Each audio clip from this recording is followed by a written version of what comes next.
بسم اللہ الرحمن الرحیم۔ السلام علیکم ورحمۃ اللہ وبرکاتہ۔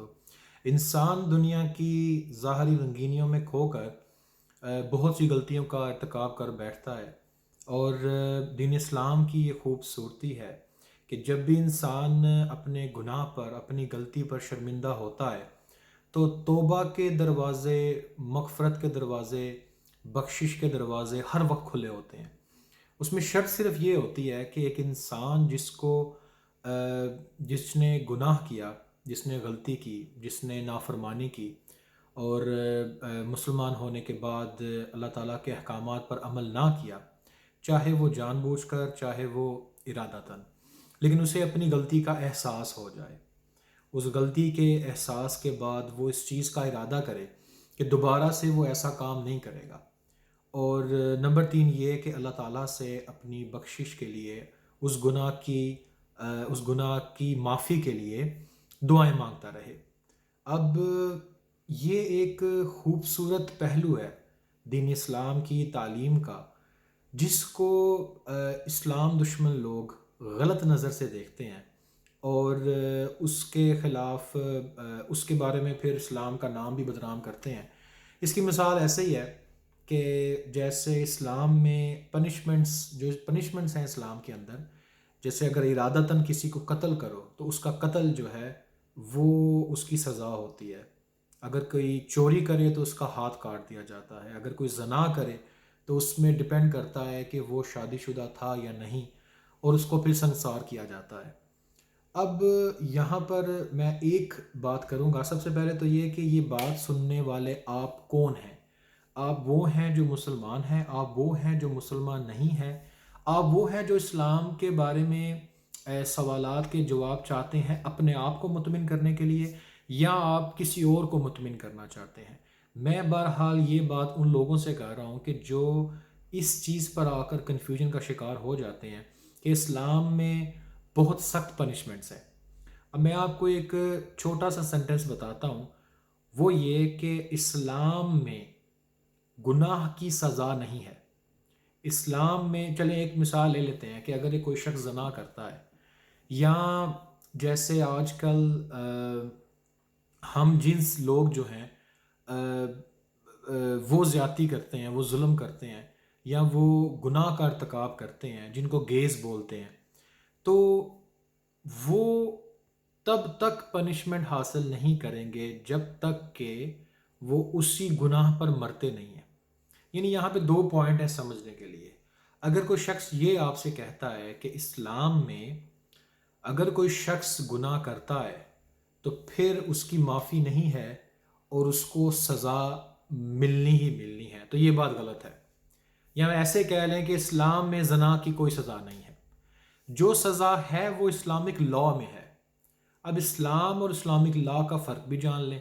جیسے ایک شخص ہے، وہ گناہ کرتا ہے، اور وہ اس گناہ کا کوئی گواہ نہیں، اس گناہ کا ذکر وہ کسی سے نہیں کرتا، تو وہ گناہ تب تک، اب اس کی بخشش، اس کی جنت، اس کی دوزخ کے درمیان لٹکتا رہے گا کہ مرنے سے پہلے کیا اسی گناہ کو لے کر وہ مرتا ہے، یا مرنے سے پہلے وہ اس گناہ کی بخشش طلب کر کے مرتا ہے۔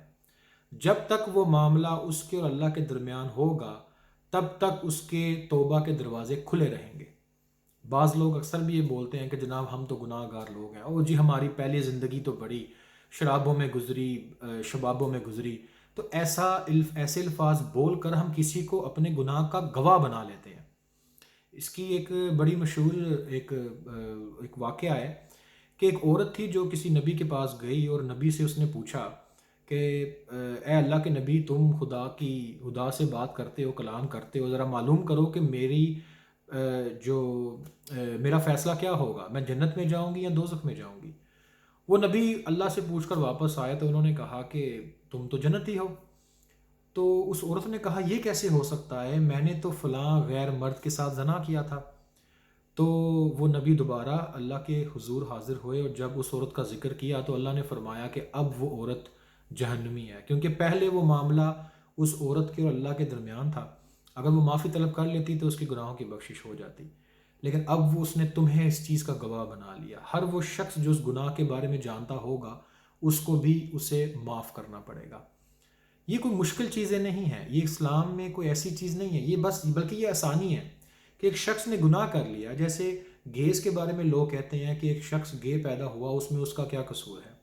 اب بات یہ ہے کہ گے ہے اور وہ ہم جنس لوگوں کے ساتھ زنا کرتا ہے. اب وہ معاملہ وہاں تک تو ٹھیک تھا کہ جب بند کمرے میں اس نے وہ گناہ کیا، پھر اللہ سے اس نے معافی مانگی اور پھر اسے بخشش دے دی گئی. لیکن اب وہ جا کر لوگوں کو بتائے، یہ اناؤنسمنٹ کرے کہ میں یہ گناہ کرتا ہوں. اب وہ چیز اسلام سے نکل کر اسلامک لا میں آ جاتی ہے.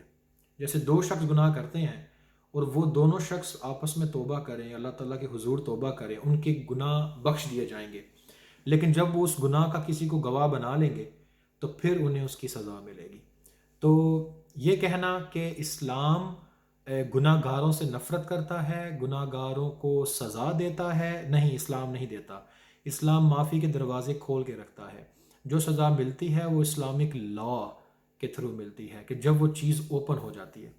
یہاں پر ایک نقطہ یہ بھی ضروری ہے کہ ہماری بخشش صرف ہمارے اعمال سے نہیں ہوگی، ہماری بخشش جو ہے وہ اللہ کے فضل و کرم سے ہی ہوگی. اس لیے کہتے ہیں کہ اللہ سے انصاف نہیں مانگنا چاہیے، اللہ تعالیٰ سے فضل و کرم مانگنا چاہیے. بے شک اللہ انصاف کرنے والا ہے، اور قیامت کے دن جب انصاف کرے گا تو جتنے بھی لوگ ہوں گے وہ اس چیز سے اگری ہوں گے کہ انصاف حق ہوا. لیکن حضور علیہ الصلوۃ والسلام سے بھی پوچھا گیا کہ جب حضور پاک صلی اللہ علیہ وسلم نے فرمایا کہ قیامت کے دن جن کی بخشش ہوگی وہ اللہ کے فضل و کرم سے ہوگی، آپ کے نیک اعمال سے نہیں ہوگی. نیک اعمال کا تو یہ ہے کہ جس طرح ہم آئے دن پڑھتے ہیں کہ اگر آپ یہ صورتیں پڑھ لیں تو آپ کو اتنا ثواب ملے گا، اتنی ہزاروں نیکیاں ملیں گی، اتنی لاکھوں نیکیاں ملیں گی. وہ لاکھوں نیکیاں انسان سوچ سکتا ہے کہ اتنی زیادہ نیکیاں تو ہماری بخشش کے لیے تو کافی ہیں. لیکن قیامت کے دن جب ترازو رکھا جائے گا اور ایک پلڑے میں جب سب نیکیاں رکھی جائیں گی اور دوسرا پلڑا جو ہوگا اس میں صرف ایک نعمت رکھی جائے گی، جیسے ایک آنکھ رکھی جائے گی. آنکھ جیسی نعمت جو ہے وہ ان سب نیکیوں کو کھا جائے گی اور وہ نعمت مزید نیکیاں کھانے کی طلب کرے گی. تو ہماری بخشش کا جو انحصار ہے وہ اللہ تعالیٰ کے فضل و کرم پر ہے. لیکن اس سے ہمیں گناہ پر شیئر نہیں ہو جانا چاہیے. ہم اپنے ایکشنز کے رسپانسبل ہوتے ہیں، رزلٹ کے نہیں. ایکشن وہ ہم نے کرنا ہے جو اللہ تعالیٰ نے ہمیں بتایا. اللہ تعالیٰ کے احکام ماننے کی کوشش کرنا، اپنی غلطی کوتاہیوں پر معافی مانگتے رہنا، اسی میں زندگی ختم ہو جائے تو اس سے بہتر کوئی زندگی نہیں. اور یہاں پر ایک اور نقطہ جو کہ ہمیں یاد رکھنا چاہیے کہ حضور پاک صلی اللہ علیہ وسلم نے جب فرمایا کہ قیامت کے دن سب اپنے جو ہے اعمال سے نہیں بخشے جائیں گے، اللہ کے فضل سے بخشے جائیں گے. تو پوچھا گیا کہ یا رسول اللہ آپ بھی؟ تو حضور پاک صلی اللہ علیہ وسلم نے فرمایا ہاں، میں بھی اللہ کے فضل و کرم سے ہی جنت میں جاؤں گا. اب ہمیں اپنے جو ہے اعمال کو خود ہی دیکھ لینا چاہیے، اپنے معاملات، اپنے حساب کتاب کو خود ہی کر لینا چاہیے کہ ہم نے کون سے کام پکڑ رکھے ہیں اور ہمارے صبح و شام کہاں گزر رہے ہیں. اور جن کاموں میں ہمارے صبح و شام گزر رہے ہیں، مرنے کے بعد ان چیزوں کا حساب پہلے نہیں ہوگا. آپ جب کسی امتحان کی تیاری کرتے ہیں، آپ کو ڈیٹ دی جاتی ہے، آپ کو سلیبس دیا جاتا ہے. یہاں پر آپ کو سلیبس مکمل نہیں کرنا، آپ کو سلیبس پر کام کرنا شروع کر دینا ہے. پاسبل ہے ایک شخص کی زندگی گناہوں میں گزری ہو، وہ توبہ کرے، اگلے ہی لمحے اس کو موت آ جائے تو وہ اس کی بخشش ہو جائے. تو بہترین چیز یہ ہے کہ ایسی علم کا نالج حاصل کریں، وہ نالج کہ جو آپ کو دین کے قریب کرے، حضور علیہ الصلوۃ والسلام کی محبت میں اضافہ کرے، اور وہ دین لوگوں تک بھی پہنچائیں. کوشش کریں کہ چھوٹی سے چھوٹی بات بھی دوسروں تک پہنچائیں تاکہ ان کو جو علم حاصل ہو اس علم کا ان کو فائدہ ہو اور وہ آپ کے لیے سرمایہ نجات بنے. اللہ پاک سے دعا ہے اللہ تعالیٰ ہماری زندگیوں کو اسلام کے مطابق کرے اور موت ایمان پر ہو. السلام علیکم ورحمۃ اللہ وبرکاتہ.